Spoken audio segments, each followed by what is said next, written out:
It's a boy called Jimmy and a fella named Dan. Talk about this and that and really make a plan. Subject may change and the drink's what they find. You might learn some things that might change your mind. Thanks for listening and being a fan of another couple middle-aged podcasting white men.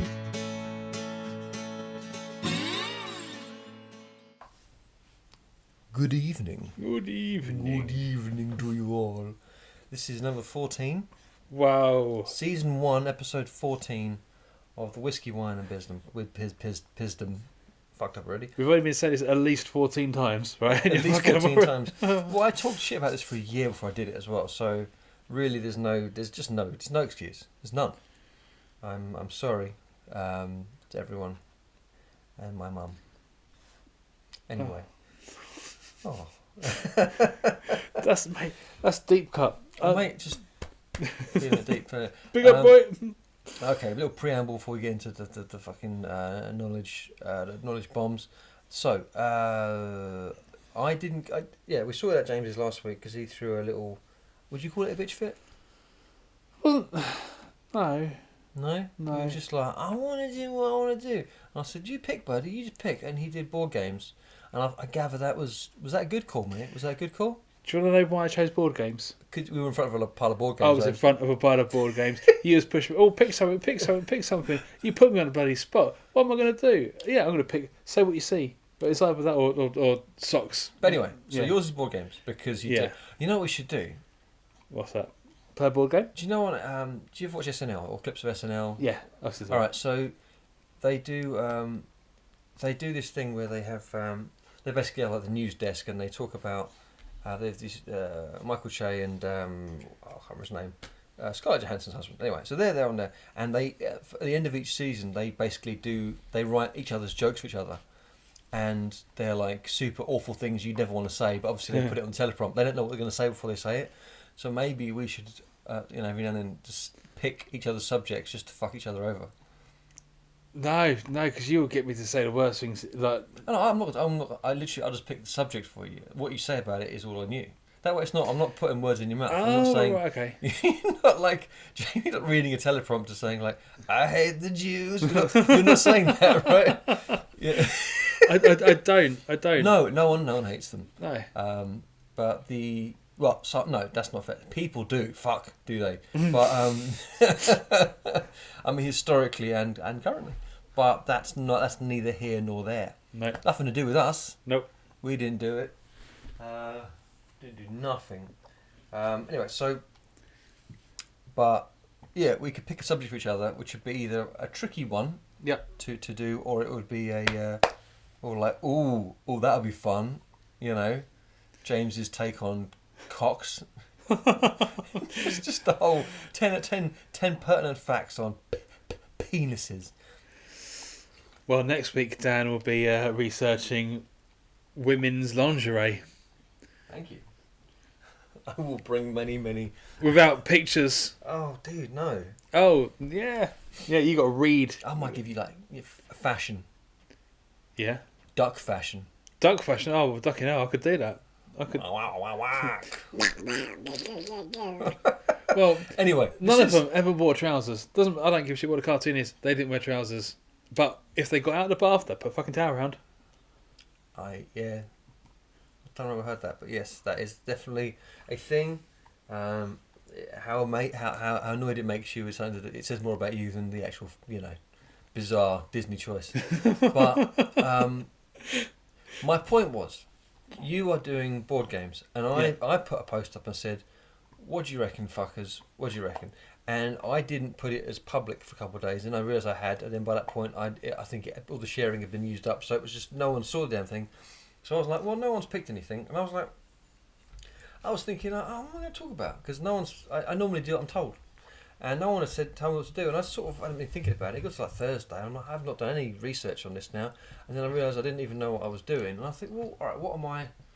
I thought I played to my strengths, and I can talk shit about movies for days, so I'm like, you know what? I'm not going to talk about any old shit, isn't, I don't know, Die Hard, really good movie, or something really obvious, right? I just thought, well, what about obscure shit that most people haven't seen or don't even know about? And I thought, well, that's the thing I can I can definitely point. And I thought, like, you know, and the other fact is that James, you haven't seen anything, have you? I've seen the things. You've seen some things, but what you tend to do, and if I'm wrong, tell me, right? Is you tend to watch some things that you like, and then you will rewatch them rather than a new thing. Is that fair to say? That's because if I like a film, Yeah. I'll then go to it. I'll be back. Yeah, I was going to say Terminator is a staple. Isn't it? I like Terminator films. I do. Well, I've got some films that I'm pretty sure you haven't seen before, and Uh-huh. and maybe our listeners haven't either. And I thought it'd be fun, so I'm doing that this week, and it won't be an all the time thing, but I thought it might be a thing I can do every now and then. I can just, you know what, duck into my little, random movie trivia section of my brain, because it's a thing I think I'm okay at. Now, I And- did used to watch. There's what was it called? Website play.com. Yes, yeah. You used to buy all sorts of crap from that. Mm. Now, I went for a stage at one point, Yeah. and used to buy loads of DVDs. I used to really, really like the B-side sort of horror movies. Mm. There's this one film that I got. It was awful. It was shocking. You'd expect it. So when I'm reading out one of my facts, maybe you go on either. You do a little bit of your movie research at one point. Mm. The Phantom Nostril Picker. Yeah, Fucking hell, that's not a thing, is it? that is a film. It's a guy, right? He used to be. He's an adult, and he used to follow kids. But when he used to pick his nose and whistle, he would take form, so people would see him as like one of these other people, one of these other children. So he would befriend these children. And it's not. It's weird. It's weird. I mean, the name's weird. Oh, is actually looking at it now? It's not on IMDb. I mean, I'm gonna just Google it. Right? Yeah. Is it possible that you thought of a movie and you? No, I mean- it might not be Phantom. It might be. It's something Nostril Picker. And if any people are listening, feel free to call us and share comments if you've seen these. The Nostril Picker, Oh, there you go. 3.7 on IMDb. Yeah. A loner turns into a girl to lure and kill other girls. What? Yeah, 1 hour 16 minutes. that's too much. That should be like a 10-minute thing. Job done. There's also a movie called The Nostril. Well, I clearly have some research to get into. Yeah, this seems to be a classic. 576 reviews. Alright, cool. He chose his weapons. He selected his victims. He picked his nose. He changed into a girl. All in one absolutely disgusting movie. That's the movie's taglines. That's what they chose to market their own film. It's direct to the point. Well, I mean, I thought I knew all these movies, and you just, yeah, mate. I'm all right. Knowledge bombs. Knowledge bombs, dripping wet with science, right? All right. So I would rock paper scissors it. We give it that. Yep. All right. The- Do it. Oh, sorry. Oh, Dan got it wrong. He didn't spaff. To be fair, we both did rock. Was you actually doing rock, or was you trying to go for another? I did rock, but I did one more thing, but I was going to Okay. do rock. All right, okay. So do rock again, okay? Make it fair. I did rock again, okay? Right. Right. 1, 2, go. Scissors. Okay, one more time, all right. 1, 2, do. Oh no, you blunted my scissors. Yeah. Okay, all right. Scissor my timbers. Okay, you know, Okay, so Jimmy Dizzles. board games. Board games. Do. Not board games, but board games. Because That- they're on a board, aren't they? They're Well- not boring. Some are boring. This was one thing. So when I was looking at board game facts, some of them, that's not a board game. Like the first one that I'm going to talk about, apparently is a board game. Jenga. Is it a board game? No, the blocks. What are they, the blocks? It's not a board game. No. But apparently that's classed as a board game. I couldn't get my head round it. Is this another Jaffa Cake situation? Well, I think it is. It's verging on that Are way. you putting down your Jimmy's Jaffa cake?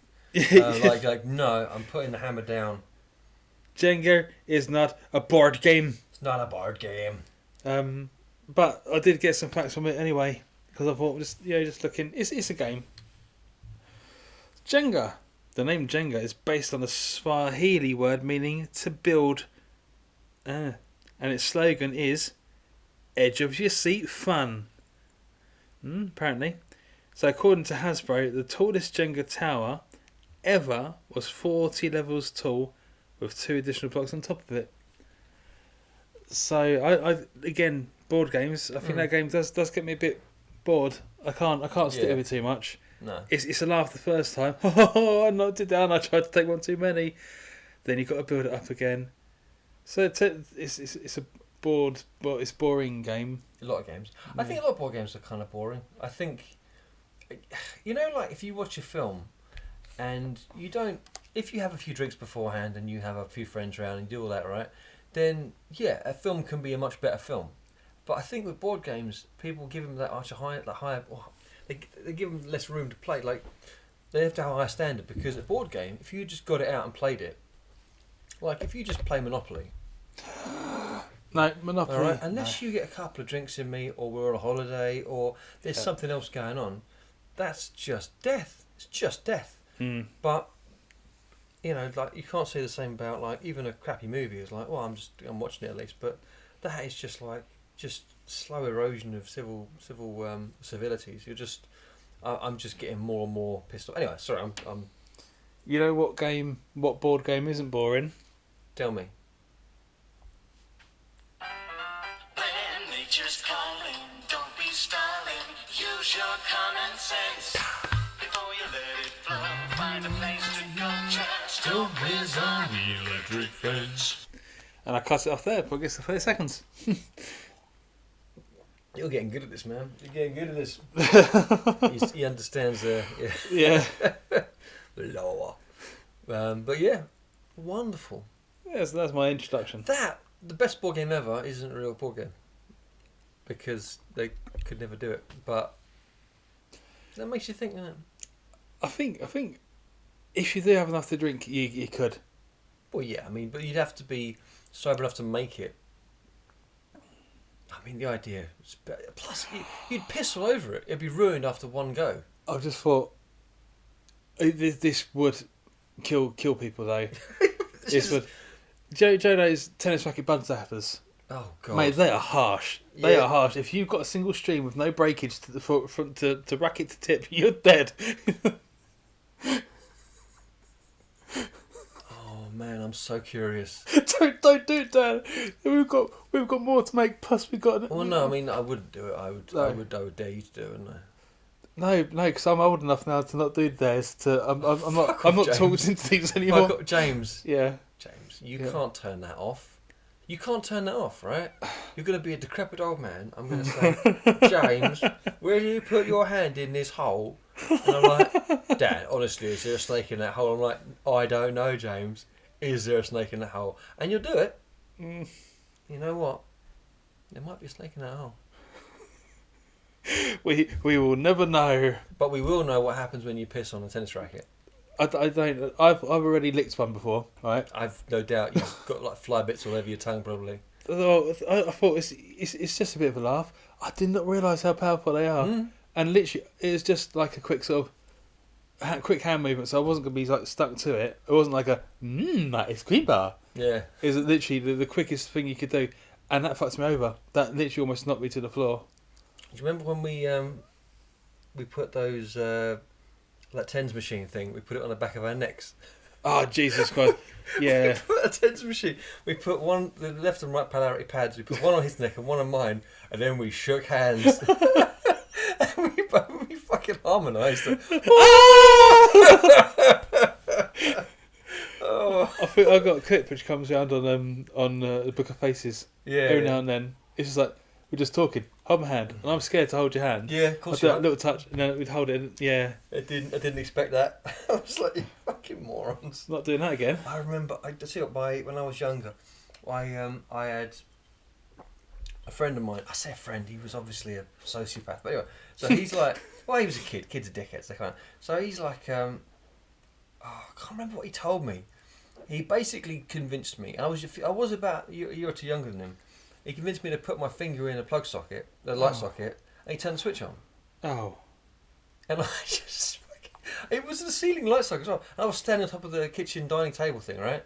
And I just got electrocuted and just flew onto the floor. And I was just like on the floor. Like I remember just like coming to and going, what? What? I didn't hurt myself, which is weird because I mean I was on top of this. I was like a little kid and I flew across the room, but I obviously just fell over. But I was just, mate, what a dick. And then he was just like, oh, let's go play outside. I'm like, oh, okay. Because kids just crack on, don't they? You know. But anyway, random electrocution, fun. Yeah.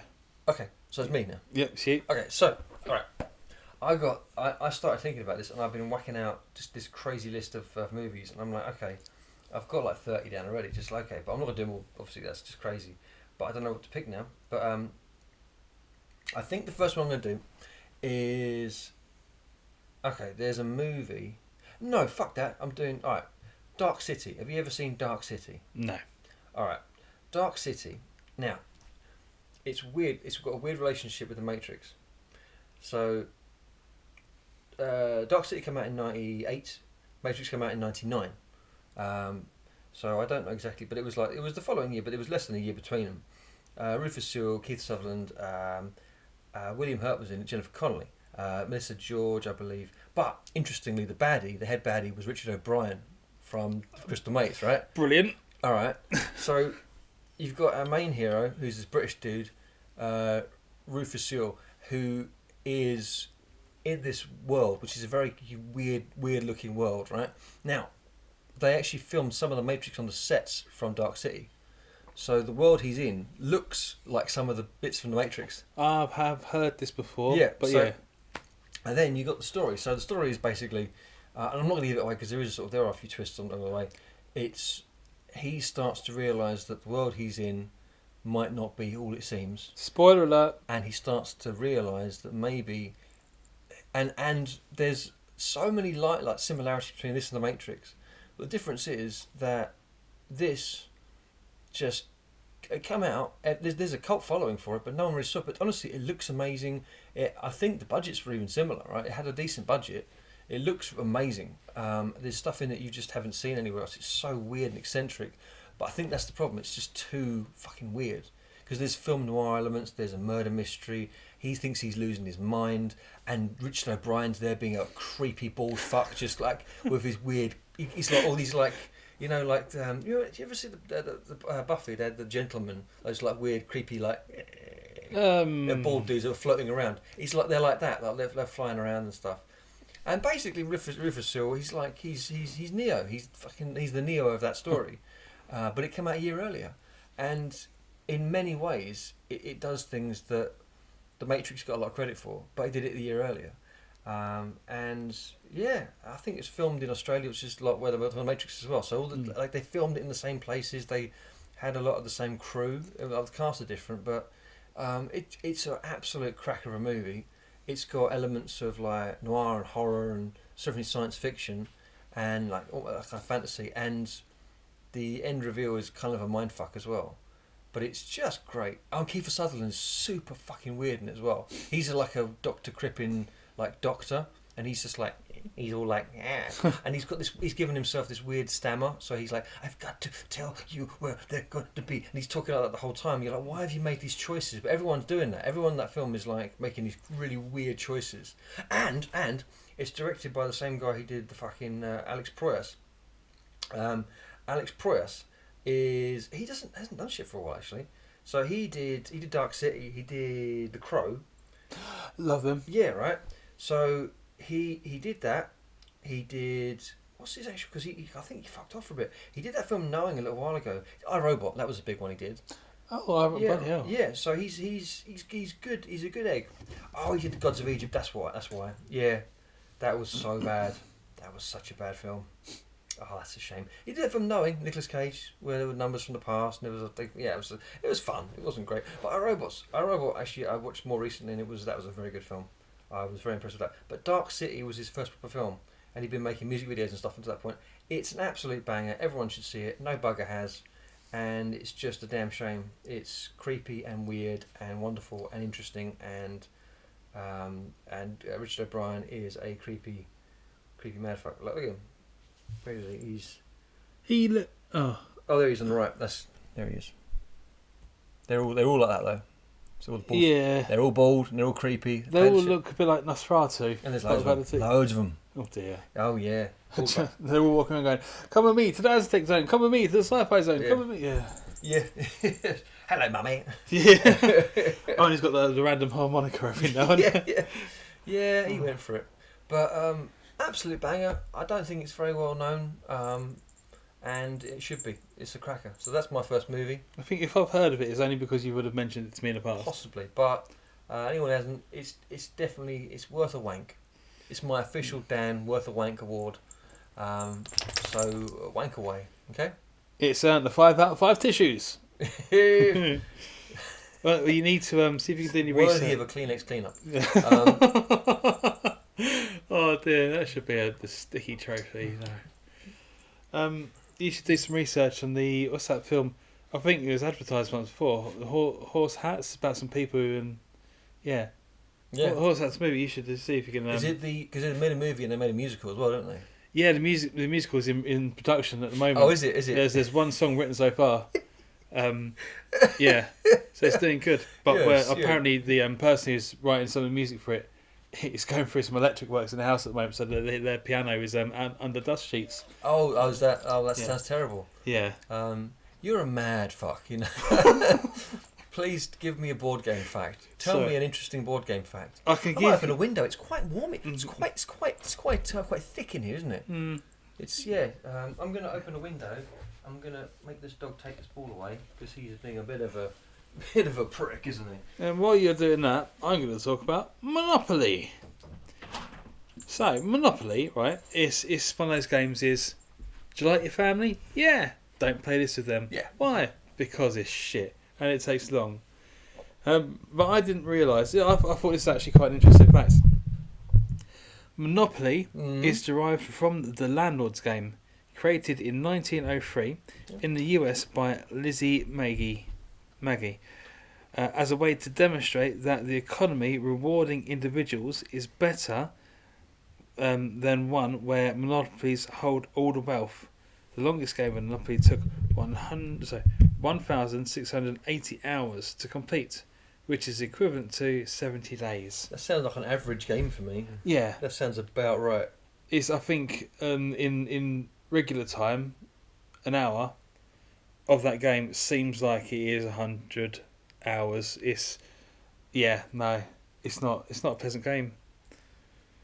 And then you always get that one person who, I've got some money. Oh, I'm going to rub it in. Oh, I'm going to buy this. I'm going to buy this. Oh, I'm going to make your life hell. So it's always a one-person game. Yeah. But no, I thought, it's the game sort of like demonstrating like the whole economy rewarding you is better than having Monopoly where everything. It's like basically if you own everything, you're the arsehole, do a nice living. I thought it's. So it's communism. That's what it is. Yeah. Yeah. Obviously, there's a certain ideology behind it. I don't mind the idea of it, but yeah. I think that's the thing. Idea, great. Actual game, fuck off. If you're taking my little boot character, hey, you're a dick. Always used to be the car. Oh, everyone wants to be the car. Fuck you, car. I want a boot. I don't mind being the boot. I don't care. It's like, like what's that game where they fucking hell. The game was that show where it's like the penny arcades, the 2p machine ones. Yeah. What's they called? Dropping Point. Is it Dropping Point? What, the one on TV? Yeah, Ben Shepherd. Yeah, Shem Beppard. Beppard. Yeah, Shem Beppard. Tipping Point. Tipping Point, that's it. Because that's when I get home from work, that's always fucking on. But, whatever it is, what it is, it's mindless. It's literally just put it on the background, don't think about it. But they always ask, because, what do you think it's going to do? And they're like, and it's just like, it's that's what it is with, like, Monopoly. When you're picking a character, it's like, yeah, I'm trying to attribute some superstitious, interesting thing to this, but I can't, because I just know too well that it'll do what the fuck it wants. Like I'm dropping. I mean, it's not like when you have the machine, you have the sort of feeling. Oh, maybe if I put a bit of spin on this, I can slide it, and maybe it'll do what I want it to do. It won't. No. Totally won't. But when you're not even doing that on the show, you're not Yeah. you're not even touching the thing. It's just dropping in. You're like, I don't know, do what it does. I have no idea. If I was on that show, I'd be the worst contestant. Like, so what do you think is going to happen? Nothing. Don't know. No idea. I think one of the worst things, let's say, is 4 people. You're in competition against each other. You should be looking at the person next to you, gritting your teeth, and going, foaming maybe, a little bit of rabies. But no, they're like, oh, that was a good job. Oh, you're doing really well. Oh, so don't be mates. You're against each other. They're taking your money. Fuck you. Like, honestly, it's the biggest Pissed game off of at these chess. bastards. Oh. Wait, cat. Wait, hang on. The cat's eating the fucking So plant. there's a cat eating the plant now. Oh, and we threw the dog toy. It's cool. Cats shouldn't eat plants. No. Leave my fern alone. It's not even mine. I think that's Fernice. Don't. My wife, Katie, she's after a fern. Another Got a one. fern name. Britain. Fern Britain. Yeah, Yeah. that'll work. That's the only name. Or Fern Cotton. Fern Con, Fern That's Britain. Phineas and Ferb. That was what I was trying to think of a kid show. I was like Phineas and Fern. Yeah. Anyway. Yeah. Tipping Point sucks. Ben Shepherd's alright. He's a nice guy, but mate, you're so shit, He's mate. John Pleasant, isn't he? Just Yeah. that's why he's there. He's said being anyway. That was totally tangent. My point was, Yeah. most of the things to do with. I feel like I've tried every strategy to play Monopoly, and I feel like no one wants to admit that largely you can have a strategy and you can make good choices and bad choices, but ultimately, so much of that game is chance.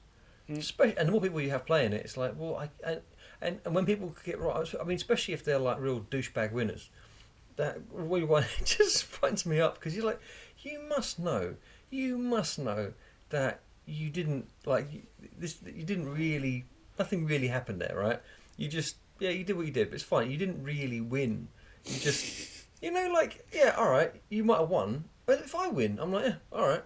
I'm not going to rub it in anyone's face, but I'll tell you what it is. I play, and my 11-year-old son kicked my ass on holiday playing Monopoly, and I was like, oh mate, let's just work it out. He goes, and he was like, no, let's keep going until win. I'm like, no, what? How does it actually end? That's the problem. It doesn't. It doesn't end. You have to get to the point where you're like, I've got to mortgage all my properties, and then get charged an amount, and I cannot possibly pay it, and then I'm out. And I'm like, well, that takes so long because there's this weird erosion, but past a certain point, there's nothing I can do. I'm bollocksed. I can't do anything because I suppose there's some universe where if I'm really lucky, 17 times in a row, and I get a jail free card, and I advance to go and I get all that, and I land on the just visiting and whatever but anyway, if you do all that stuff just right, then yeah, maybe, but. What if they make it more real? So you got all these properties, you got some good places. Mm-hmm. Oh, you're losing all your money. Oh, you get fined. Oh, can't you just file an IFA or something and go, right, I'm declaring myself as bankrupt. I will pay you back. I landed on your property. I owe you 200. I will pay you back £1 Monopoly pound every time I go around the board as my payback, and that's what I do. And while you're doing that, you can save up your money. But only 6, because it's 6 years, isn't it? Then it's all written off. You can only be bankrupt for 6 years. Is it even? No, it's a year, isn't it? Bankrupt. I think it's bankruptcy's a year. I think it's the I can't remember how long it actually stays on. Depends what it is, but it But still on stays your on credit. records It's for on your more. credit, but Yeah. I'm sure like when you get bankrupt, it's like a year, then you start from scratch a year later. Yeah. You draw a line on it. So I'm saying if that's the case, then really, yeah, all right. I'll tell you what. You give me the modern take on it, and then but then there'll be just endless more charges. HMRC want a taste. You got your tax bill. You got your. I mean, like the amount of taxes as a small businessman, the amount of things I have to pay taxes for and like things we have to file. Put all that in there. People will stop playing it pretty quick. They know how I feel about it. Anyway, I could shit on Monopoly the entire pod. I don't want to do that. It's not fun for anyone. Yeah. Sorry. All right. Let's go to some more film things before that wastes any more. Monopoly. Fuck you. There you go. Monopoly. Fuck you. Cool. Oh, cool. Sorry. That's right. Okay. So next one. What am I doing? If there's a film called Monopoly about a board game, nah. No. No. Okay. Although I only want dons that you haven't seen. I- Have you seen Super? yes, that's the funny guy. Glasses. Yeah, Tall. I thought you had. I just want to double check. Okay, I won't go into that then. Angel Heart. Have you seen Angel Heart No. with Mickey Rourke? No. Now I will warn you now. It's a bit sexy. It's a bit sexy. So anyway, all right, Angel Heart, Mickey Rourke, Robert De Niro, and Lisa Bonet. Now, there's a historically significance to this film, right? It's actually who directed it? Alan Parker, yeah. The late great, I believe, late great, yeah, 2020 passed away. But yeah, great director. But you've got Mickey Rourke's Harry Angel. I think it's set after the Second World War. He's like a private eye. It's a very much a sort of old, a Maltese Falcon like sort of private dick. He's investigating something. He's got a bit of a memory loss after the war. There's a few things he doesn't quite remember, but he knows his job. He's doing good, right? So he gets hired by this guy, Louis Cypher, played by Robert De Niro, and he goes off to investigate this shit, right? Now, at the time, Mickey Rourke's a weird one because he used to be gorgeous. He used to be a very, very attractive leading man, right? And what happened was he started booking all these gigs, and in the late 80s he was the sexy guy, right? And he'd go in there and he was a great actor and he'd do all these movies. And then what happened is he's like, I'm actually a tough guy. And everyone was like, okay, Mickey, sure. And he's like, no, I proper am, right? So he decides I'm going to be a boxer. So he goes to become a boxer and he does okay. He's an okay boxer, turns out. But he fucks his face up. And that's why Mickey Rourke looks the way he looks now. Because he's had loads of corrective surgery to undo the mashing up his face. Gone. Mickey Rourke, was he the one in Sin City? Yeah. Well, Yeah. That obviously he's got a lot of prosthetics on there. It's Marv in Sin City. Yeah, but that's it, the yes, Wrestlers, his big seminal moment. But yeah, he's always been great. He's very good at everything he does, even when he doesn't deserve it. Like in Iron Man 2, where he was the bad guy, and he got all his scenes cut pretty much. He just like he literally he stayed in a Russian prison to get in the mindset of this like ex-Russian prisoner, and they go in, they give him like 20 minutes of screen time and fuck him off, and he's like, what the fuck is this? You know, he's like, he's got the accent and everything. He proper went for it. But no, he's great. But anyway, back then, as I say, there was films like The Marlborough Kid, and there was a bunch of other films he was in. This was 88, 89, I can't remember now. I think it was 88. 87, fuck, I was wrong. Anyway, so 87, so he goes off to investigate this shit, and he meets up with Lisa Bonet. Lisa Bonet was old fucking Huxtable, what's his name? Bill Cosby, I can't remember his character on The Cosby Show. Yeah. She was his oldest daughter in the show, right? So this is obviously a while ago. Things are different. People have got different opinions about that show now. But back then, he was considered the height of decency and correctness and politeness. And then so she went and signed to this film, and this film was a very dark, very 18, and it also had a very there's a very very very very very rude scene with I know.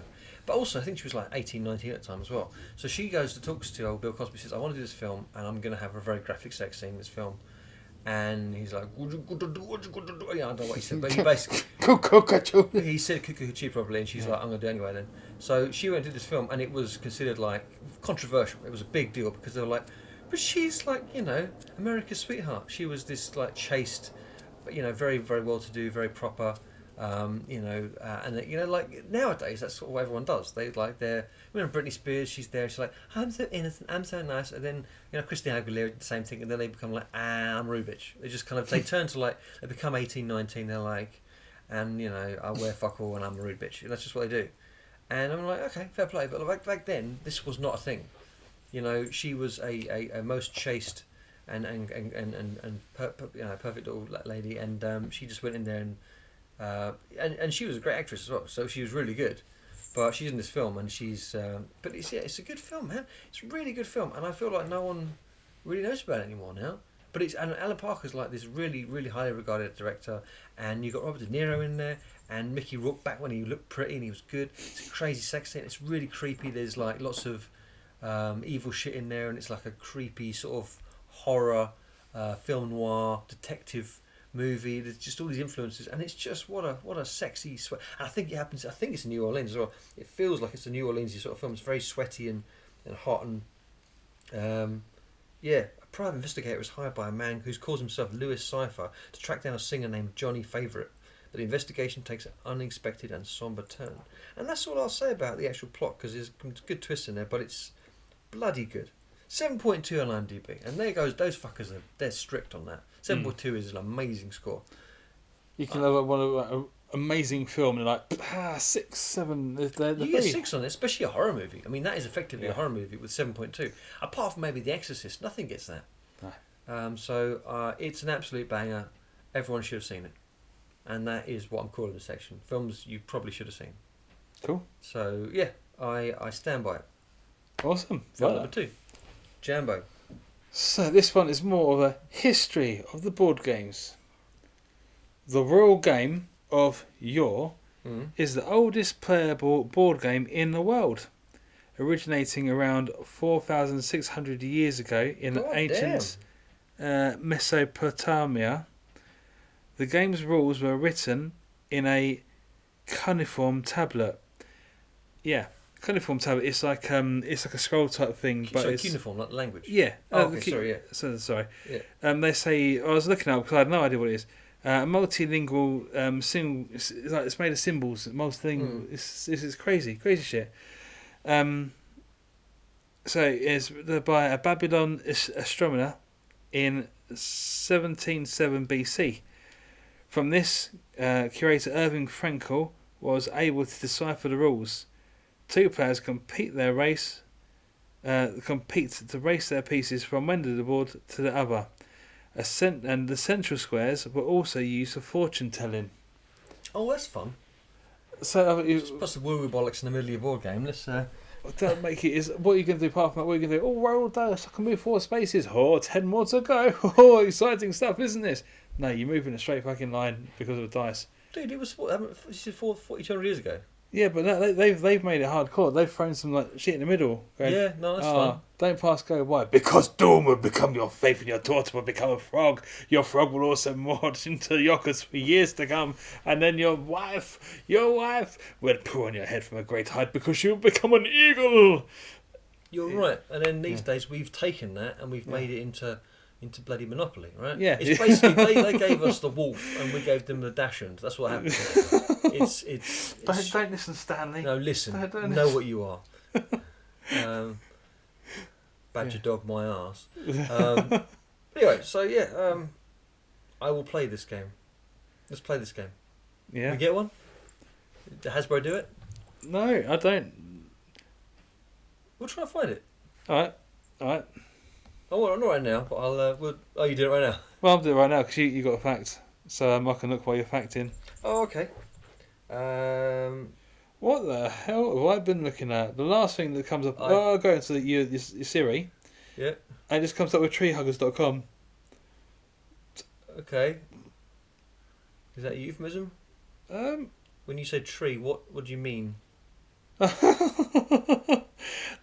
treehugger.com.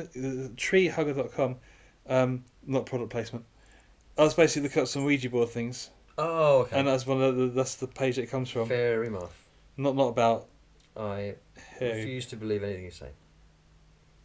You wild pervert. Treehuggers.com. Do you need to find wood? No. No. Right. I'm going to talk about a film called Strange Days. That sounds strange. Now, there's another movie that I don't believe is very well known. It was from 1995. It starred a young Ralph Fiennes, Angela Bassett, Juliette Lewis, and Tom Sizemore, the late great Tom Sizemore. Vincent D'Onofrio was in it.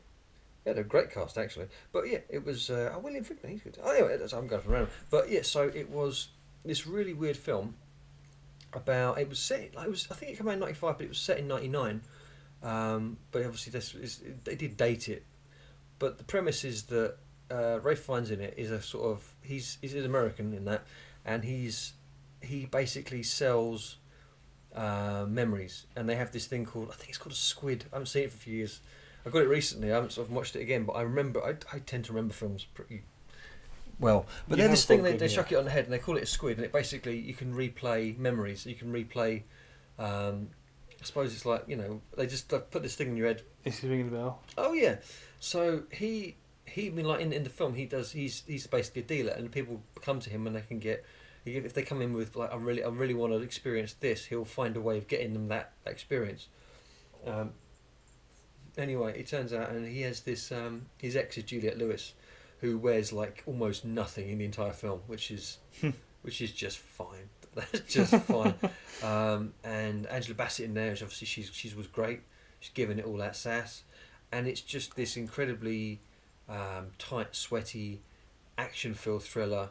And the premise, he's kind of just recording his memories, and I think he sees something he's not supposed to see. I'm trying to remember the actual reason for the impetus for everything, but it's I remember at one point he hires this dude. He puts the fucking thing on their head, and then he puts a wig on it, and he's like, go and. He's just this pretty boy, and he's giving him some money so he can go and record him banging a bunch of girls, so then he can sell the experience of banging all these girls to like losers, and they can. It's like VR, I suppose, but before VR was the thing. But it was. It's very well. The premise, the way it's done, is very well shot. Lots of first person stuff, which is back before they had all this sort of like and it's directed by Catherine Bigelow, so it was a lady director. So all that stuff's not exploitive because the woman was directing it. Ha ha. And this is back before she did Hurt Locker, where she got big, but she did Near Dark in '87, Bill Paxton. That's great, and she'd done Point Break by that point as well. Yeah, Point Break, is that Keanu Reeves. Yeah. And Roadhouse. Patrick Swayze. No, he's Roadhouse. But yeah. So fucking, it's a great film. It's a little film. It's a long film. It's like 2.5 hours as well. But it's an absolute banger, really. And it's of the time. The soundtrack's great, and it's just one of these films that come along in the '90s that was so '90s, but in every good way, And it's crazily well shot. It looks great, and it just went. No one. I remember it happening at the time, and no bugger saw it.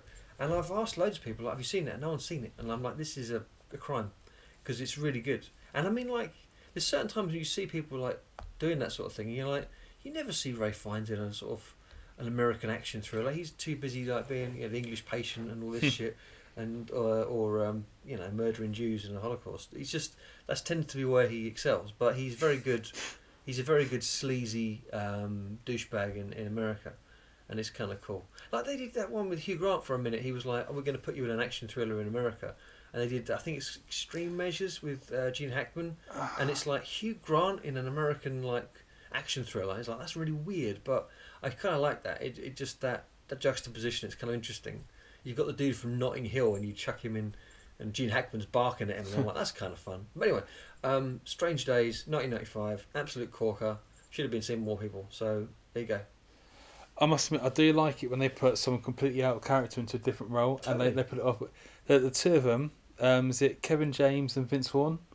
Yeah. So Kevin James from Kings of Queens. Oh, he's funny Batman. He works at the post office. He's gonna eat something. He's gonna make you laugh, but then he'll fuck you up. He'll try to kill you. So, Yeah. That film. That was good. He comes across quite well with that one, and he's a Nasty built, bastard. yeah. And I assume you Vince Vaughn in Cell Block. Yeah. 99. Oh god, was it? I think it's Cell Block 99. And that's an absolute stonker of a movie. I think they both play off hard, nasty Vince bastards really Vaughn's well. played a few. He played a serial killer in a new. Obviously, he played in the remake of Psycho. He played the main character. Yeah. Which was a bizarre film to remake scene for scene. Very odd. Although in the remake you do see Anne Heche's actual arsehole. So and that's just just out of curiosity, it's a rare thing to see in a movie. And obviously we miss Anne Heche. Poor Anne Heche. But nevertheless, I do kind of think though, if Vince Vaughn's in Psycho, so he's doing all these like creepy things, I could just imagine Owen Wilson in the background going, wow. Because he's someone I wish he did something a bit different. I'd be quite interesting to see him do something like oh wow, actually different. He has done something different though. He's Vince Vaughn. He does his films. No, Vince Wow. Vaughn does, but not Owen Wilson. Owen Wilson. Sorry. Wow. He does his films, but then he doubles up as Eddie Goulding because again they're the same person. Yeah, no, I've heard this. Yeah. I've done again fact. They're the same person. They've got the same nose. You never see them in the same place at the same time. Why? Because they're too busy getting changed to go to the. They're not ever doing anything at the same time. It's not. Owen Wilson, is he shooting a film? No. Why? Oh, it's right. Eddie Goulding's on stage. Oh, where's Eddie Goulding now? She's not on stage anymore. She's finished the set. Don't worry. Vince Vaughn is Owen Wilson's. He's acting somewhere. Yeah. Hey, coincidence? I imagine it is a coincidence, but I mean, possibly the same person. She does have tits, though. Mate, I've got tits. Come on. Yeah, but I mean, Owen Wilson doesn't have tits. Yeah, I can put some binding on that. I can look alright. I could. Yeah. So you think, so you think Owen Wilson is Eddie Goulding in a girdle, even though she's like 20 years younger than him and is a different person? I think they're very similar. Okay, all right, that's fine. I will not fight you any further. I think we've explored this as far as we can. I've done my third movie. Give me more board game facts. Board games. Board games. Cluedo.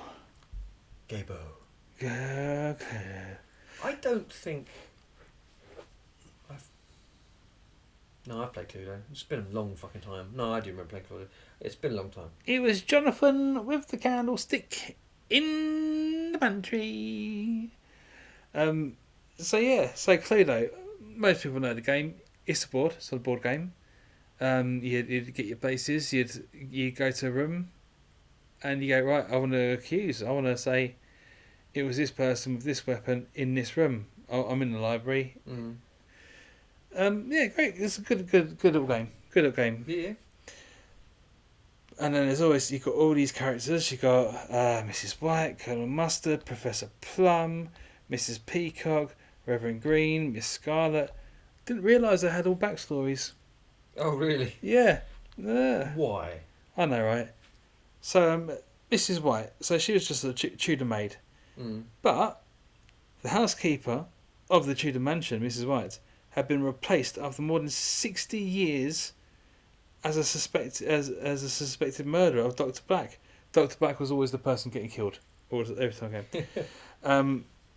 The makers of the famous board game Cluedo have simply decided the famous character is no longer up to date. So you don't clean mansions anymore. It's not relevant. Off you go. I think it's a bit harsh, really, because there's some fancy board games like everything's always relevant. But yeah, she's gone. Then you got Colonel Mustard, was originally placed with the Bengal Lancers and was promoted to colonel after only 1 year of military experience. After Colonel Mustard was put in charge of the Hampshire regiment, nicknamed the Fighting Tigers. Ooh, That's a good name. yeah, that's pretty cool. Peter Plum was born in Dundee, Scotland, to Edgar and Victoria Plum. Peter Plum was raised in Boston, Massachusetts, while visiting Egypt occasionally during the summer because his parents were Egyptologists. That's odd again. You made a choice there. I respect you. Yeah. Respect the attempt. Thank you. I do apologise to the whole of your wee bonny Scotland. Mrs. Peacock is a middle-aged woman who nearly always maintained her dignity. Her full name was Henrietta Peacock and is depicted as an elderly ornithologist with a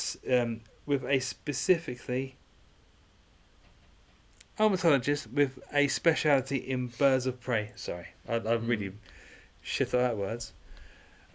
Reverend Green is a young con man who has impersonated several characters throughout his career, ranging from a prince, a pilot, to an attorney. With the authorities, Green is now hiding as a reverend. So he screams out like a murderer. I'm sorry, he's a con man, he's a reverend. Yeah, you've done it, it's always him.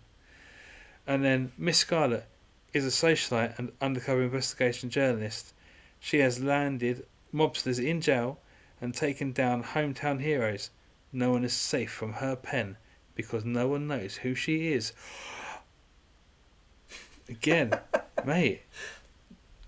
That's I didn't realise they actually had meanings behind their characters. Still boring as fuck, but it's still doesn't really help. no. It's like, wow, you've given it all this thought that I don't think it necessarily deserved, but fair play. You did try. Again, it's still random. It's a random card picked, random venue picked, random weapon. So it's no, even though they got these backstories, two of them, right? Reverend Green, yeah, he's going to do it, and the fuck it, Peacock. You know, she's a bored middle-aged woman. She's like birds. Fuck it, you're going to want to do something. And yeah, so completely random game. It's a bit of fun. Bit of fun though. Categories. Filmed them. Filmed them. So that was Clue them. Cat likes Cluedo. Yeah. I've not played Cluedo. I definitely haven't as an adult. No, I think that one would benefit from having a drink. In America, they call it Clue. Yeah, it's because they're lazy fucks. Sorry. But then Cluedo is kind of a stupid name. Yeah, that's because we're just stupid. So I call we're stupid and they're... Are they stupid or they're lazy? No, I said lazy, but purely for the fact that they've taken a syllable off. That's the only reason why I called them lazy. Which they might not be. They might not be. It's fine. Cluedo. It sounds almost like maybe French. Like yeah. What do they call it? Le Clue. Ah, le Clue. Le Clue. La Mistoire de la Morte. That's a good That's a good name for a board game. Mistoire de la Morte. What? That wasn't even French. That was going to be Spanish. Or you went a bit sexy there. Ooh. He went. You can't see that, but he automatically kind of got like a bare chest and like a big fat chain. El Cluto de la Morte. Oh, your cat's been really cute. So, next movie. And tell me if you've seen it, because I'm trying to avoid ones you haven't seen. Yeah, I have seen even. I want to do the ones you haven't seen. Dead Man's Shoes. Rings a bell. Do you remember this poster? Yeah. It's an iconic poster. Do you remember seeing it?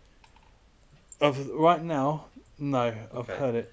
So basically, you have this guy. He's a squaddy. He's a disaffected soldier, I should say.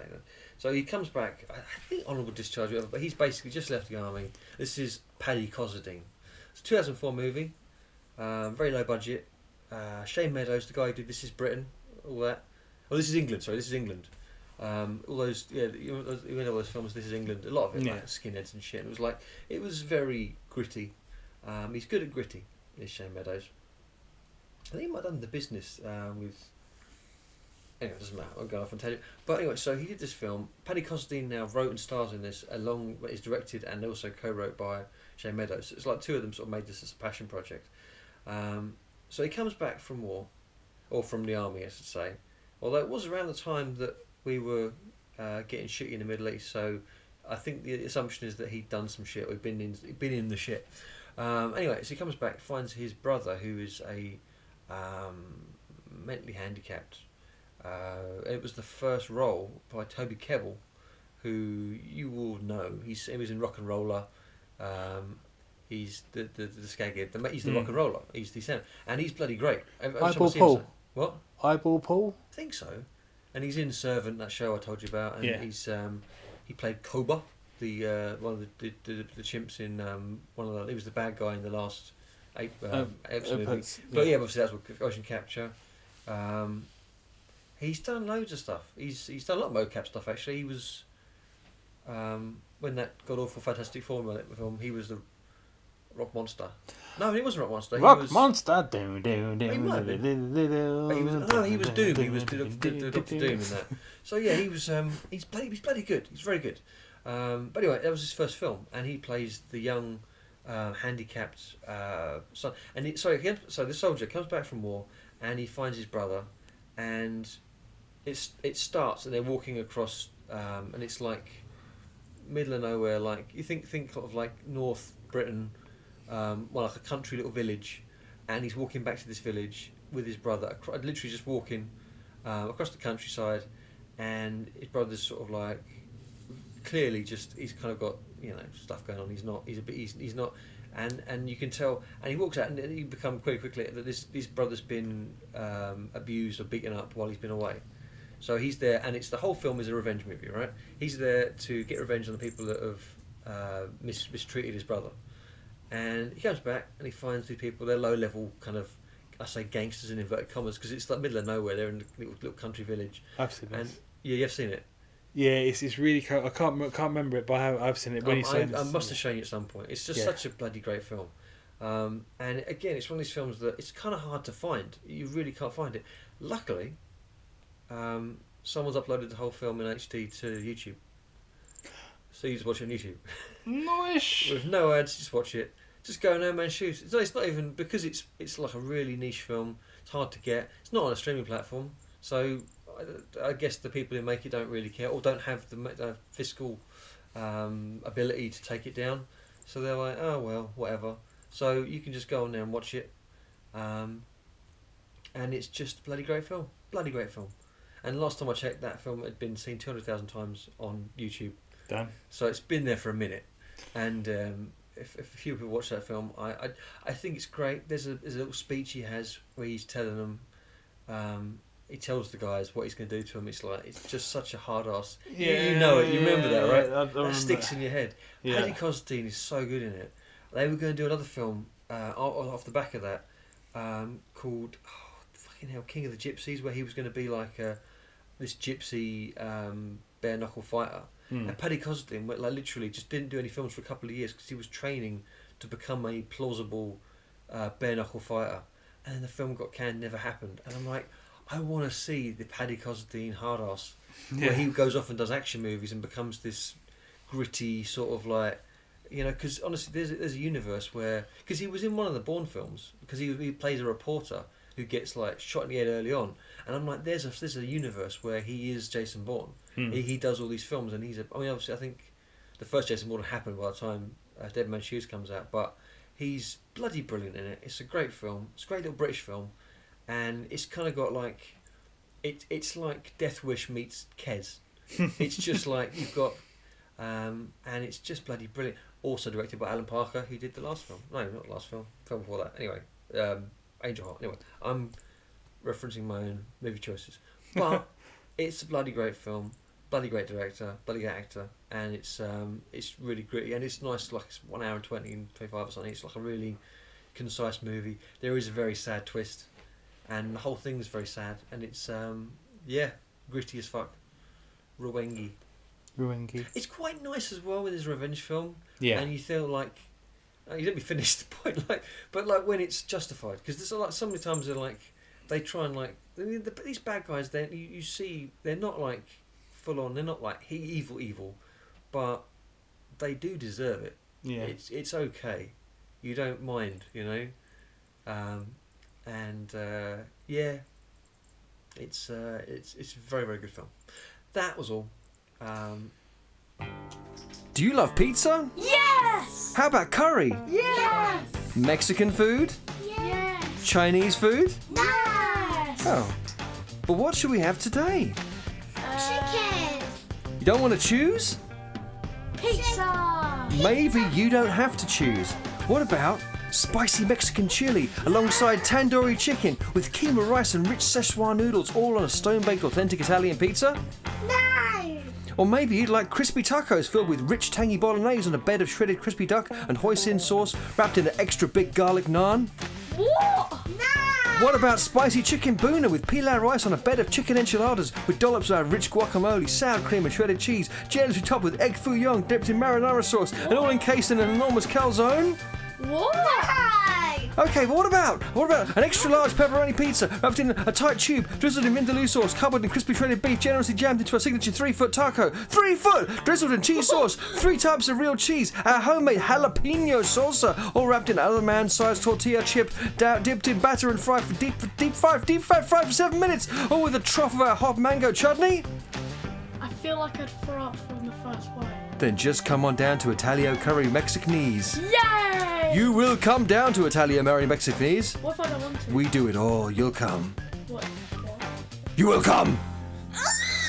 Italio Curry Mexicanese. All your favourite stuff wrapped in all your other favourite stuff. Now I'm going to go off-board board games. This is not a board game. No, this is classed as a board game, but it's not a board game. It's alive. Fucking Jaffa cakes. Boggle! Boggle. That's it. You heard me. Boggle. And its third verse. Etymologists think that boggle likely comes from the obscure British dialect noun. Boggle. A boggle is a goblin or a spectre, or more broadly, any object of fear or loathing. So, yeah, the name boggle means so horrible, nasty things, just like the game. So, in 1987, so you know boggle is all the letters, and you got to make up all the words. Oh, fun. It's the only reason I rag on it is because I know words. I know some big words. I'm quite good with some big words sometimes. Can I spell them? Fuck no. Spelling is not my forte. I love you, spell check. You'll always be there for me. But in 1987, revision of the letters removed the abilities for players to discover those cutlery-related words. On the revision version of the game, they are on the same cube. So the AFFKPS one is impossible, therefore, to spell any word that requires both F and a K, such as fork, knife, or ... You are priceless. Yes. Yeah, so they that actually thought really long and hard about it in Boggle. Let's not have it so you can fork anyone off by having obscure words. It's very good. Yeah, so it's Boggle. That was my. I like Boggle. It's fun. It's fun, but I think I always quite like the old the wordy bollocks. I think I just like that, and Scrabble I kind of always enjoyed. I think it's just where you, because like I think Monopoly. I think honestly, I think most people tend to have like they're good with numbers or good with like letters, good with words. Even I was always better with words than numbers. Like those English and maths tests they always do. It's like you're good at you're always better at one than the other. My entire family's better at maths than I am, but I think I'm more Englishy than more sort of language based. See, I can talk. Let's talk bollocks, and I remember words and stuff. But. I can waffle on sometimes. If I'm really thinking about it, I can write things in my mind, facts, and I wrote a complaint letter to Spotify, and okay. It's on my Facebook somewhere. I took pictures of everything that I wrote. Basically, I complained to Spotify because they had they did their categories. Go, I want to listen to reggae music. Yeah. So I had some reggae music on there, and they didn't have the reggae song on there. Oh no! So I complained to them, and I done like 6 or 7 pages long. When I say pages, I mean like a screen of iPhone screen writing. Yeah, there's still quite a lot about a very simple issue. Yeah, and I really ragged on. So yeah. Yeah, I forget. What was the resolution? Did you get what you wanted? They said nothing. Fuckers. Mate, I've never hated them more than I do right now. Do you know what I might do? When this memory comes up and I find all the pictures of it again, I'm gonna hashtag it or whatever to Spotify and say, you don't care. You don't care about the people who pay for your subscriptions and ting. Tings. I like tings. That's because I'm down with the reggae stuff, isn't it? You've always been a big fan and a big champion of the reggae cause. Yeah. Because nobody gets out alive. It's not reggae. Technically it's Welsh. Because this Skindred guy. Are you looking up reggae and have they?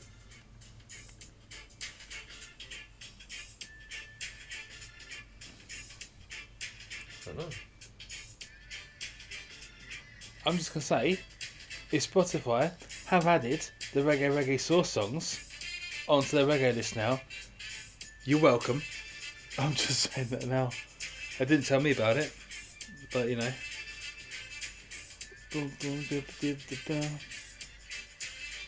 God damn it! Come on, get to it.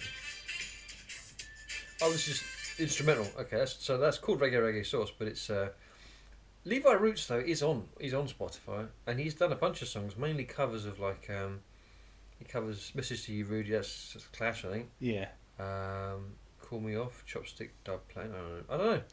I don't know a lot of them, but he crucially does not seem to have. Yeah, so I guess he just never released it as a single. So maybe it just never got released. Maybe it's not Spotify's fault. It just doesn't exist. Maybe you've gone after the wrong person. Maybe, and I'm saying this as controversial, I know, but maybe you need to get on Levi Roots about this because he's not putting it out in the world for you. Well, maybe when again this memory comes up, I will go, dude. Hi, Mr. Roots. I tried to fight your cause. This could be a bit of a moneymaker for you. Dude, go on Spotify. He's on Spotify. Get your advert for your source on Spotify. I reckon he don't own it anymore. I reckon the Dragons own that. Oh, which one's it? Is it the tall one? Yeah. Yeah, trust him. Peter. I'll keep saying Peter Parker, but it's not Peter Jones. Peter Jones. Peter Jones is. I don't know why I went to fucking Big Brother voice there. Peter Jones, dear one at the Big Brother house. He's eating all the sauce, the greedy fucker. He's given everyone 100 grand to leave him alone. And Duncan Valentine is passionately saying in Scottish, but what about the children? Can you do it for them? Deborah Meaden's just all about economy. It's like, I'm kind of a bitch. I don't know what, I shouldn't be so mean, but I get vibes. I don't get the new Young Lad. I don't watch it anymore, honestly. No, don't watch it. If it's on, Paul Barton or something. He's current. I just don't understand because I don't earn lots of money like they do. But he's proper gay for social media. Mm. And I don't know. I think sometimes when you watch him on there, he comes across like a bit of a meh. But he's a really nice guy. Bit of a meh. Yeah. Mm. It's like, oh, I like your thing, but it's not TikTok, is it? No. But then he's done well for himself. I can't complain, really. Well, I don't know why you're having a go, really. It's like, what was... Boggle! I was just literally... I've been trying the whole time we were talking, like, where did we start? Because we've tangented so hard. Fucking, Next movie. Alright, fucking hell. Oh, we're talking about words. I was saying I'm all big on about words. Leave our roots. Dragon's Den. Bad accents. So how did you get from words to... I'll just re-listen to this, but how did you get from I like words, but I struggle with some, I had to go at Spotify once? Is that how the conversation went? Yeah, I had to go at Spotify and really wordedly. Oh, sorry. So this is your trade logic. You went from I like words, I struggle to spell them sometimes, I wrote a big letter once. So that's the equivalent of saying I don't hate black people, I have a black friend. It's like I can spell words, I wrote a letter once. That's basically what you're saying. I've written a book. I know you've written a book, it's a picture book. Don't fucking... There's no pictures in it. Oh, there is. I drew the front and back cover. Yeah. Yeah. Okay. You did write a book then. It's over 47 pages long. Available from some retailers. No, available nowhere. It's like, in my mind. I've got like 3 copies of it at home. But we got one. We got one. Oh, there you go. It's in Jackson's room at the moment. So I need to get back on to the program because I can put it on Amazon. Oh yeah, no, you can. They print it on demand, don't they? Yeah, I think they do. They do some stuff. Give you a slice. I think I can do like a digital uploads and stuff like that. That's cool. Yeah, but that's cool. Coming soon. Coming Keep soon. Wine and Wisdom. Angry Box. My next choice. Yeah, sorry. I'm just going to decide what it is. Oh, I was going to do a more modern one. I've got 2 more. I'll tell you what, I'm doing a recent one. Have you seen Pig? No, I've heard it. Okay. I'm going to do this without looking at it because I watched it fairly recently because it's only a couple of years old, that film. And there's kind of a bit of a... Nicolas Cage has always been great. Let's just say Nicolas Cage is fucking brilliant in everything he does. It's my teddy bear. Even like, put the teddy bear down. But it's just... he's just fucking... Every time I see him in anything, he's just like... He's making choices. He's doing, and he might be doing. I will concede that sometimes what he does in a film doesn't always serve the film. It's not the best thing for the film, but it's the best thing for the person watching the film. Willy's Wonderland. But Willy's Wonderland, he's like, I really want to do a Jacques Cousteau. I don't want to say anything. I just want to. I want to get in that film, and he does that film. Doesn't say a damn thing. That film is like a rubbish masterpiece. It's awesome. But yeah, no. What a fun thing he did. And obviously he signed up for a bunch of crappy films because he got in some tax problems. Everyone knows this, right? He got in a bunch of problems. He hadn't paid his tax. His tax man, his accountant screwed him over, and so he overspent because he owns like 17 houses and he owns a castle and all this shit because he's Nicolas Cage, and of course he does. So he had to sell a bunch of stuff, sell some houses, and do a bunch of shitty films. So he does a bunch of films. Every time you watch a film with him in it, whether the film's shit, and a lot of times it is, he's always tip top. Go on. That bit was just reminding me of that crappy Monopoly board game. All the houses that he owns. Yeah. Tax. Yeah, totally. And then he just had to sell a bunch of them. I think he did actually have a castle at one point, an actual castle. I need to sell it. Poor Nicolas Cage. Feel bad for him. Oh. But the fact that he can laugh at himself, and the fact that but he always gives it, right? Always gives it. So he did a bunch of films. Actually, he's got a couple of films that are recent on my list of Nicolas Cage films. I could literally just do Nicolas Cage movies and just do a different one each week, and just talk about how great Nicolas Cage is. Next week. Next week in Cage's Corner. But Pig, I think I'm going to see the year because it literally is like a couple of years ago. It's just what a mental film. Like, I can tell you the synopsis, but it won't do it justice because a bunch of these films he's done recently are like that. It's 2021, right? So it's largely, there's one other guy in it, but who's probably in it, but it's largely like a one-man show. And you've got, he's a truffle hunter. He's a hermit, and he hunts truffles with his pig.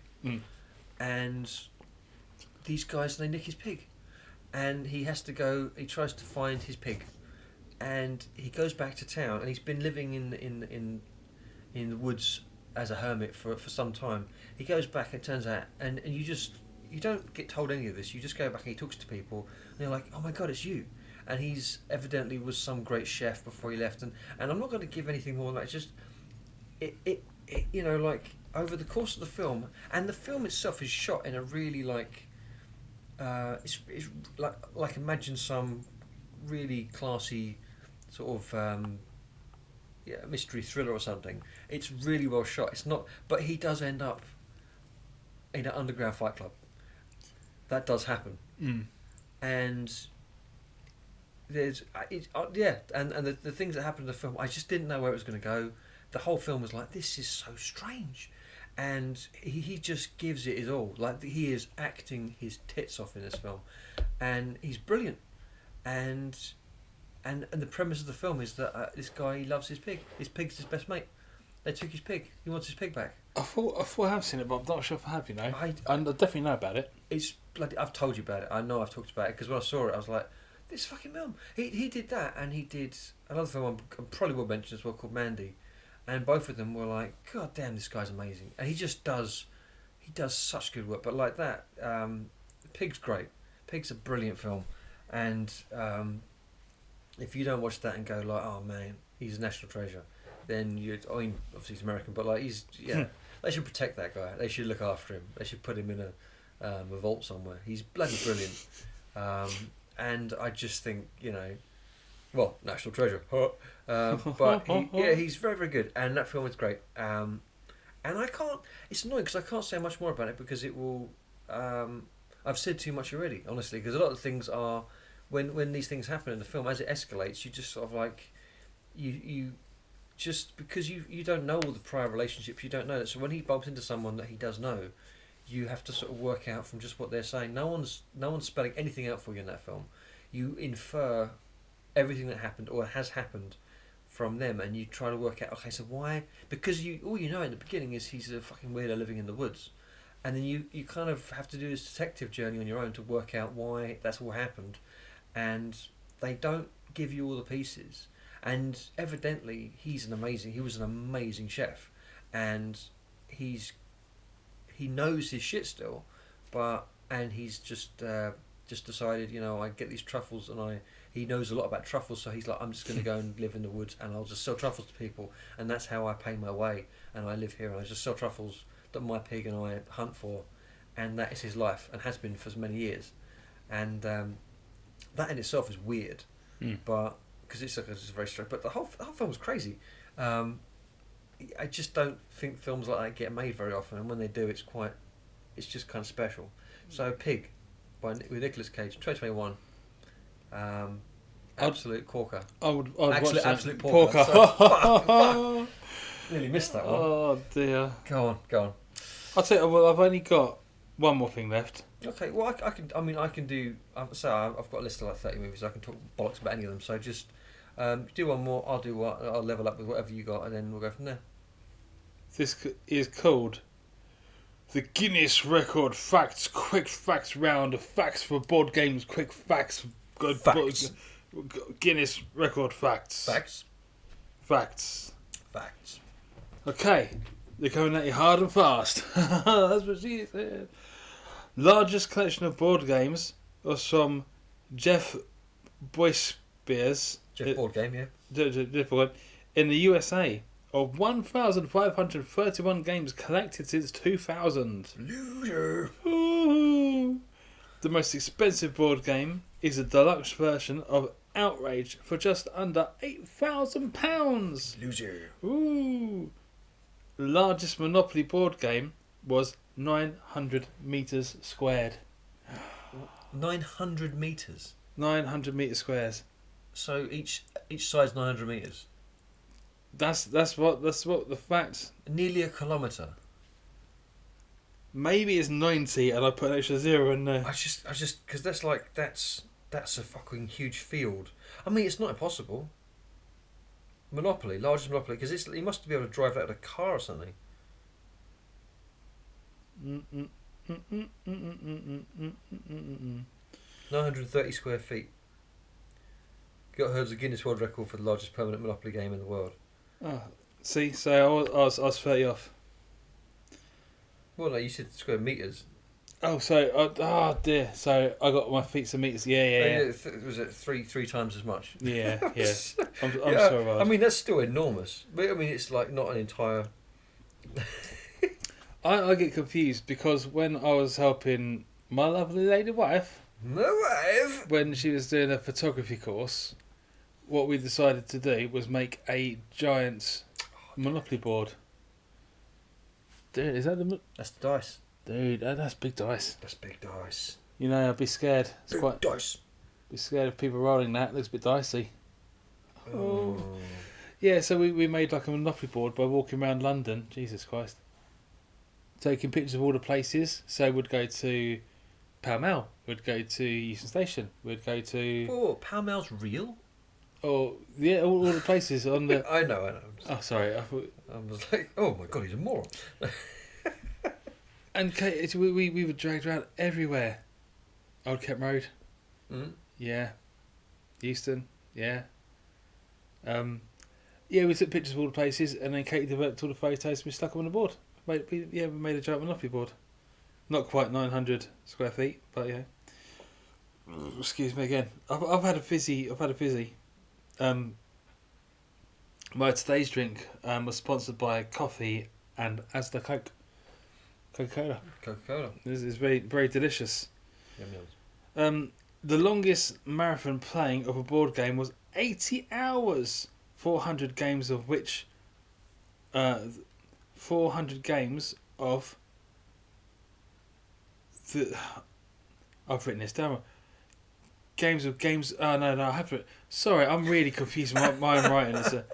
You're typing as well. It's not even like your handwriting's. I know, right? I knew, right? So it's 80 hours. There's 400 games of the game called Games of the Goose. The victor won 122 wins out of 400 games. The highest altitude of playing a game of chess was at 7,017 metres in the Everest region. The fastest game of operation is 12.68 seconds by Luke Roberts from Watford. Ooh. And now a last fact. 130-year-old hotel holds the largest Ouija board. In result, it rests on the roof of the hotel and is visible from Google Maps. Oh, really? Yeah, I will be checking that just to make sure. we'll do that. I'll start. Do you think that they get extra ghosts because of that? Don't. Big ones, Yeah, big, massive ghosts. like Stay Puft Marshmallow guy. Yeah, they've probably got Guinness in just to verify. You know, it's like we got the world record biggest ghosts here. They're really spooky, extra spooky they are. It's like what all the ghosts sound like as well. Oh well, no, I mean they're not. They're not Sound real, like- are they? Not real. They're just. The ghost that sounds like Steptoe Do you from remember? Steptoe's Son. Do they still do that? Like, you remember that Most Haunted show that used to be on With Yvette Fielding? Yeah. Yvette, and she just like walk into doors all the time. Oh my god, all the time. Always be screaming. Yeah. Everyone's always freaking out. They get like that guy come on. You're like, I'm a spiritual. Derek Okora. Yeah. Fucking He's like, hell, he I can was sense wrong. there's a lot of things in this room. You're like, no, you can't. No, you can't. You go in the rooms. Oh, there was definitely a terrible thing happened there. Like by the noose, is it? You fucking. But he had his friend. I'm being told. Right. Yeah. So one, he's nutter. He's talking to himself. Yeah. Oh, there was something terrible happening here. What? Really? No, it's like they're giving him whisper. It's just like it's almost like he's got an in-ear monitor I and know. someone's telling him something, or he's like on a phone and he can't quite pick. Like, what did you say there? I can't quite hear you now. What is that? No, I don't. Oh, sorry, I'm having a conversation with her. It's bad. It does. I was obviously that's bad. Only 2 bars here. It's very bad. It's just like it's the whole thing is just so contrived. And Yvette Fielding, I mean, give her a point. She was there the whole time going, oh my god, just like freaking out the whole time. Maybe. You're like, at some point you become numb to it. At some Yeah. point you're like, guess I'm getting molested by a ghost again. You know, that's another Tuesday for me. Oh But, no. Bad times. I think with Derek Okora, maybe he's just a bit. Oh, he's mad. He's a bit sensitive, shall we say? And the TV crew, they just don't take the earpass out of him. Maybe. They just don't even tell him that he's got one in. He just thinks he can actually hear someone, and it's Dave behind camera going, "Go on, tell him that." Yeah. He's like, no, stop me, you made me laugh. Like, Derek. I'm a little boy and I'm a little ghost. The ghost is a little boy. Okay, cool. That's, yeah, I mean, I can see that working. Yeah. Oh, mate, it's silly bollocks. I couldn't watch it for long, but I used to find it quite funny. You get evils off the cat. Yeah. Don't eyeball him, mate. He'll rip your fucking face off. He looks old and, God, he looks old. But it's really soft. He's very soft. Soft. Anyway, Yeah. stroking the cat. So you factored out. I'm faculated. Defactulated. Okay, I've got one. Oh, mate, I've got just one more. Just one more fact, one more. I think we should do that every time there's one more fact left. One more fact. Come on, down, tell me all your facts. You've seen a lot of these. I've got to make sure you haven't seen it. I think it's important you haven't seen it. I know you've seen that. Which one's that? Dead End. Yeah. Yeah, push it. Push right now. Okay. I'll tell you what, I'm going for a film no one's seen. Okay. Alright, so 1988 Yeah. British film Dream Demon. Seen it? The fuck you have? Yeah. Who stars in it? Yep. Okay. Rutger Hauer. You actually might. This is more in your wheelhouse because you do like your dredge horror movies, don't you? Yeah. Yeah. You like your proper shitty old horror movies, right? And this I watched this when I was young. It was on like Film 4 at like 2 in the morning or some shit, right? I used to only watch movies at like after midnight on Film 4. Damn right. And it was all the best shit. And I watched loads of like my old kung fu movies. There's movies on this list that I was like, I kept. So there's this woman. She's in the movie. She's about to get married, and she starts to dream about demons and shit coming to light, and things start happening, and it seems to be these demons are real, and they begin to commit gruesome murders, which she looks like she's responsible for. So it's you've seen that thing before. She befriends this American lady who, I swear, she's like the. I'll show you a picture of her. she's like everyone's friend in in the 90s in all these films. Oh, yeah. She was everyone's mate. Yeah. She was the kind of crazy friend who was the wild friend of the main star. I can't show you, but Kathleen Wilhoit is the name. But anyway, so she's a friend. She meets up with her, and she's like, her character basically is just like, they become like best friends really soon. And she's the main one. Just Redgrave is like super English, and she's super. Oh, what am I going to do? I keep seeing these demons. It's ever so bad. And she's like, yeah, what you gotta do? Maybe you just gotta, maybe you're just a crazy bitch. Have you ever thought of that? And she's just like, but she's the sort of common sense character that you can bounce off of, right? So, as this is happening, you've got these. I'm trying to remember. It's been a while since I've seen it, but again, it's on YouTube. It's on there because it's one of these films that's like quite hard to find anywhere. Now, Jimmy Nail and Timothy Spall Jimmy Nail. are they come back together the first time since they did Auf Wiedersehen, Pet. Yeah, Wow, right? bloody hell. So they reunite in this film. This is '88, so this wasn't long after Auf Wiedersehen, Pet. So you've got Timothy Spall, Jimmy Nail. I believe I'm trying to remember, man. It's been a minute. So I think Timothy Spall is a reporter who's basically thinks, oh, this woman's a fucking psycho. She's murdered people. So he's trying to like pin her for this, and I think Jimmy Nail's a photographer he hires. So at some point, Jimmy Nail ends up being killed and becomes a demon, and there's lots of weird shit. There's a staircase that keeps coming. There's imagery of this staircase. It has elements, because it was of the time. It has elements of that you'll later see in films like. Beetlejuice was the same time, but so I think Beetlejuice might have been the year before. So there's lots of weird imagery, like bizarre, like the Dutch angles, so like the weird angles and shit. The whole thing is shot on a shoestring, admittedly, but it works. It works very well. Jimmy Nail. Jimmy Nail. Was it shot on a crocodile shoestring? Crocodile shoes. Yeah, I mean, I get it. I guess you had to do that. Sorry. I appreciate it. No, you add flavour to the broth. I'm like your knowledge stock cube. You enrichen my sauce. Oh yeah, I can't deny you. But no, fair play, man. But no, it's cracking. It's a cracking little nasty horror film, and it's because it's British as well. So they're like wandering around like London streets and stuff. It just feels. I quite when you see a film and it's like a proper film, but then you're like, oh, I've been there. It's kind of nice.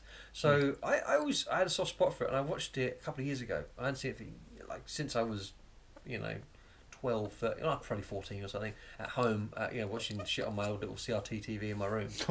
Yeah, like back in the day. And I watched it more recently. I'm like, this is actually still a nice, like chewy action movie, like action horror movie. And it's everyone just is giving it all that. And Gemma Redgrave, she was young, very, very, very British, ever so British, and but. It's like, oh, these demons, they keep killing everybody. It's ever so bad. I'm very scared. But then you realise, like, oh, this is before. But a lot of films that you feel like it's drawing from, it predated all them. Even though it was this little movie, no bug. Like you apart from the cast members I've mentioned, you won't recognise anyone. And the director didn't. I don't think he did anything of note apart from that. Oh, he didn't. This isn't even of note. This is just. It hit me at the right moment and just sort of struck me that this is a good old movie.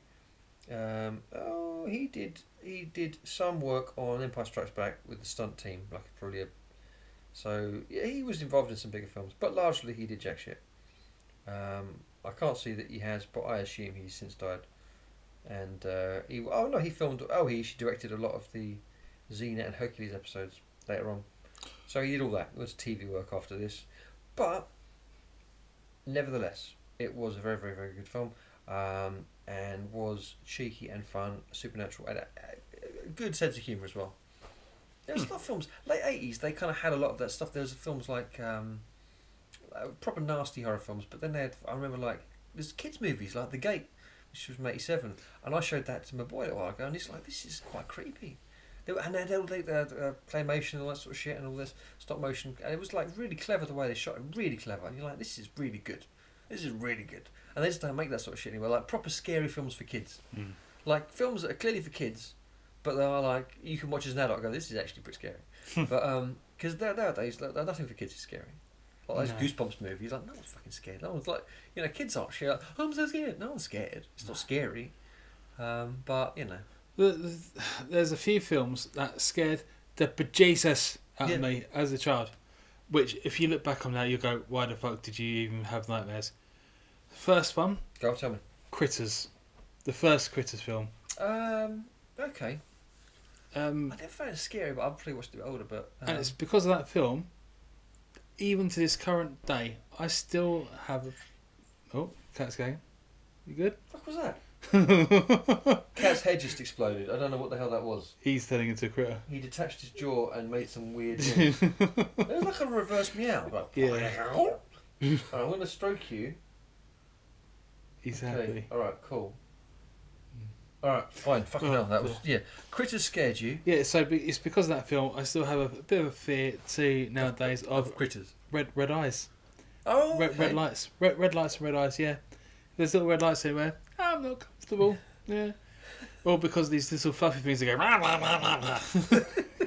Makes no sense. I mean, Gremlins was scary. I watched the first Gremlins was quite creepy. The first one was You're again kidding. that gave me some nightmares. That was the poor lady going up the fucking chairlift, mate. She had to come in. She had to come in. But that was good. So Critters was my first one. The other one, Tales of the Dark Side. 3 movies. There's 3 films. One about a mummy. One about a cat. One about a gargoyle. Mm.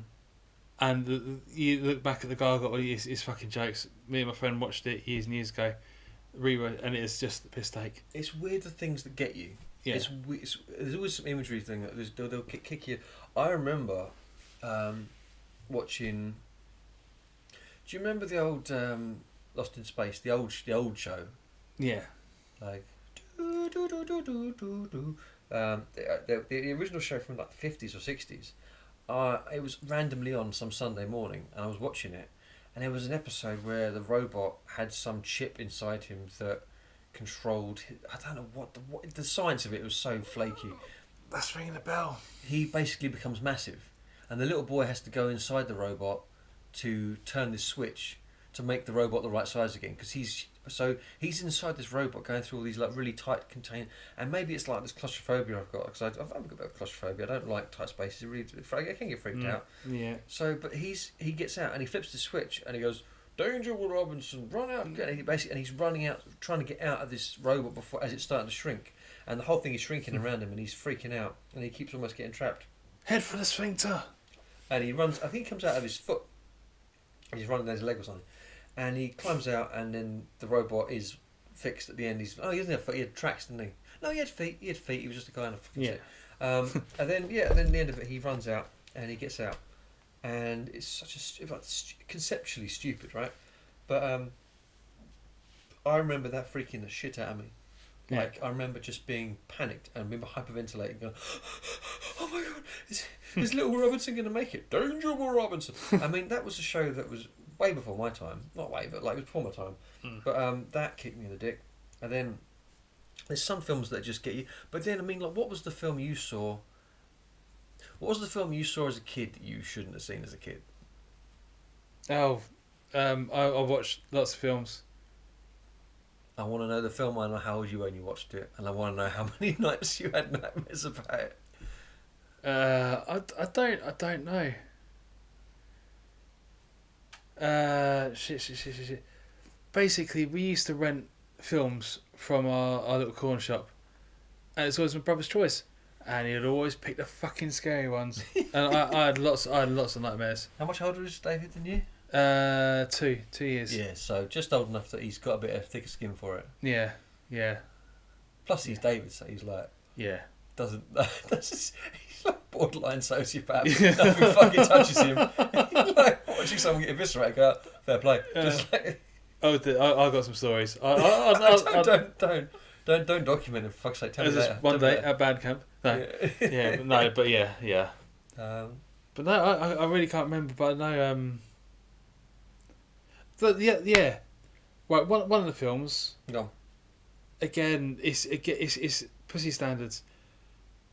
The Ghoulies, not the Goonies, the Ghoulies. I remember the Ghoulies. Because going to the the ghost train ride, Mm. and there's little fucking monsters. Mate, that shit me up a bit. Again, I was young. I must have been infant school, or Yeah, but that's what that was for. That was it's supposed to be scary. I'll It's watch supposed it to now. be. I'd be like, fuck it. I watched. I tell you my. I should have done. I watched Nightmare on Elm Street when I was 9, Dude, no. and I didn't watch it. I was shown it by a. It's a bit weird, man. It was like I was at a mate's house down the road, and he had a lodger, and he just used to. He was putting films on, and he just said, "You want to see this guy? It's a really good film." I'm like, "Yeah," because I love films. Even then, I was like, "Yeah, I love films." And I watched it, and I was like, "You were probably engrossed." I was like, and I was. It didn't hit straight away, but I remember just waking up that night and just being like, "Freddy's going to get me," because the idea of dreaming. Yeah. Because for a child, the idea that he can get you when you're your most vulnerable, which is why that film works so well.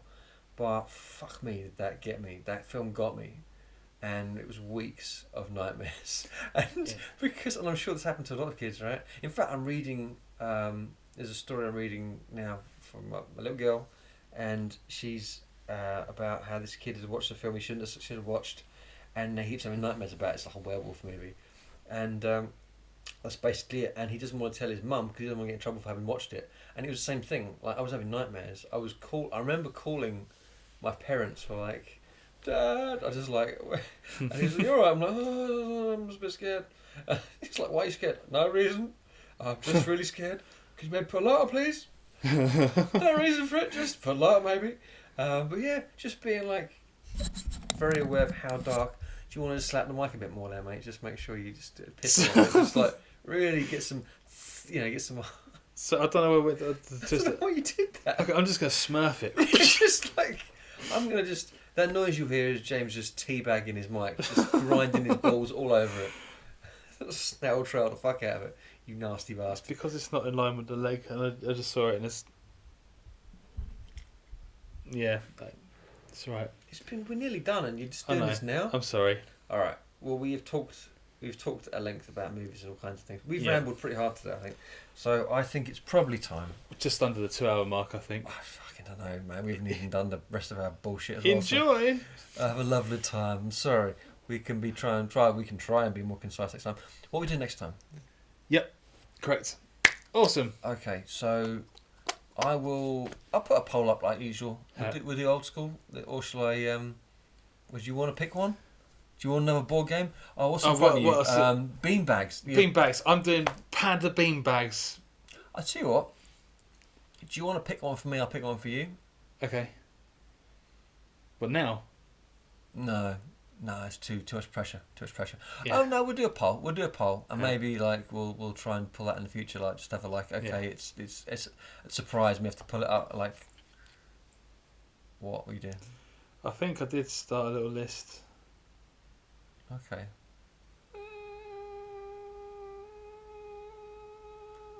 That noise is great. Oh no, I've only got. Sonically, it's just a really good. No, I haven't. I've got kids TV programs, which I think we've really done, and smoked meats and barbecues.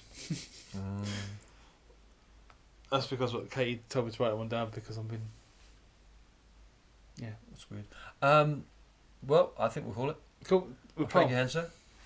Good night, and God bless. Bye. Bye. Bye. Bye. Coffee. Coffee. You like coffee. Have a cup of coffee with friends, with family, and with other coffee people. Here at Fuck Nuts Coffee, you can have a coffee and then another coffee. You heard it here first.